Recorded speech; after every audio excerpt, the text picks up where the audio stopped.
sekarang kita lihat dari kedua belah pihak ya.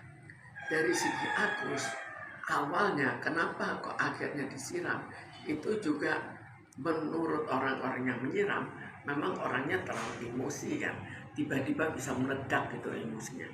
Jadi karena terlalu meledak, ya kita juga perlu menilai kembali ada apa kok sampai emosinya separah itu. Kemudian melakukan suatu perbuatan yang sebetulnya juga agak aneh. Anehnya adalah diberikan sumbangan untuk berobat yang biasanya untuk berobat khusus untuk memperbaiki mata yang cacat. Biasanya sebagian dipakai untuk berobat, ada beberapa sisa yang dipakai untuk ya keperluan lain. Tapi ini kan enggak, sepenuhnya dipakai untuk keperluan lain. Jadi ada apa sebetulnya dari Agus? Dari segi Novi juga, kenapa kok disumbangkan, kok sama sekali tidak menggunakan untuk sumbangan yang dimaksudkan? Karena biasanya sumbangan untuk dimaksudkan itu kan sudah terarah. Oh, saya kelompok penyumbang yang hanya mau untuk cacat. Saya kelompok yang hanya mau untuk sekolah. Jadi di sini kan mungkin Novi juga ditargetkan.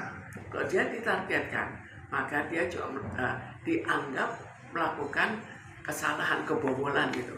Kenapa menyumbang pada orang yang memakai untuk perbaikan rumah misalnya? Menjadi tanda tanya ya. Kenapa emosinya terlalu meledak? Kemudian dari meledak akhirnya ingin bunuh diri. Jadi perlu ya dinilai dulu apakah ada gangguan jiwa atau tidak gitu. Itu dinilai dulu. Jika memang ada sesuatu ya sebaiknya dia diobati. Jiwanya diobati seandainya ada. Dan kalau dilihat dari sebelum tanpa ada masalah ini, dari Agus sudah tergoncang. Kalau dilihat dari apa keluhan dari karyawannya sampai melakukan tindakan yang begitu drastis, itu kan artinya jiwa dari Agus sudah tergoncang. Bukan karena masalah cacat mata ini, tapi memang tergoncang.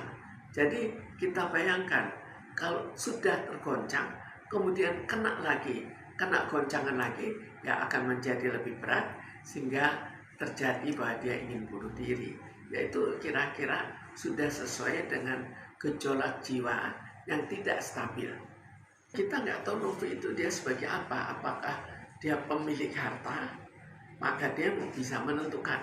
Kalau dia sebagai seorang karyawan, maka dia bisa dipersalahkan. Dan kalau dipersalahkan, kita bayangkan pada saat sekarang mencari pekerjaan demikian susah. Dan kalau dia terancam untuk dilepaskan sebagai pekerja, maka itu kan cukup berat bagi dirinya. Jadi kita lihat latar belakang selain ini ada apa? Konsekuensi dari kejadian ini apa pada Novi? Dari segi Agus jelas sudah diberikan sumbangan untuk memperbaiki mata, itu sudah suatu kesalahannya dari segi salahnya. Dari segi Novi, kalau misalnya 100% tidak dipakai untuk mata, untuk pengobatan mata, sebetulnya memang ya berhak untuk menarik kembali. Tinggal secara hukum bagaimana, karena apakah ada suatu yang tertulis? Kalau itu hanya sumbangan lisan bagaimana? Apakah memang memungkinkan? Mengingat bahwa sumbangan itu memang cukup sering beralih. Kali ini 100% dialihkan ke sesuatu yang berbeda.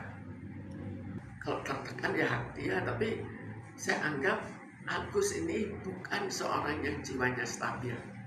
Kalau tidak stabil, tanpa digugat netizen pun, dia akan juga mengalami suatu perasaan yang tidak enak, yang perasaan yang tertekan. Dari Agus harus dilihat, apakah ada sesuatu, apakah jiwanya cukup stabil, atau ada gangguan jiwa yang lebih mendalam.